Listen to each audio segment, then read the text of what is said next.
எது சேலஞ்சாக இருந்ததா எதுவும் நடிக்கும்போது? சேலஞ்ச் அப்படி சொல்ல முடியல. ஹவுஸ் ஒய்ஃப் கேரக்டர், அவரோட புலம்பல்கள் கூட இல்லை, அவருக்கு நடக்கிற விஷயங்கள் எல்லாமே ரொம்ப டிரான்ஸ்பரண்டாக சொல்லுவார் ஒய்ஃப் கிட்ட. ஸோ ஒரு நல்ல ஹஸ்பண்ட் அண்ட் ஒய்ஃப்னு வச்சுக்கோங்களேன். எனக்கு ரொம்ப பிடிச்சிருந்துச்சு. பொதுவாக நான் அப்படி இல்லை, பட் ஸ்டில் வெண்ணிலா கேரக்டர் வந்துட்டு நிறைய பேருக்கு பிடிக்கும். அந்த மாதிரி ஒரு கேரக்டர் ஓகே, நிறைய பேர் கனெக்ட் பண்ணிக்க முடியும்.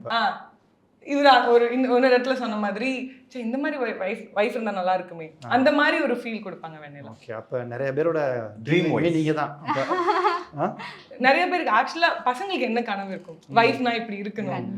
நடிக்கும் போதே டைரக்டர் வந்து மாமா இப்படிலாம் இல்ல, சாத்வீகம், அவன் மதிக்கணும் அந்த கேரக்டரை.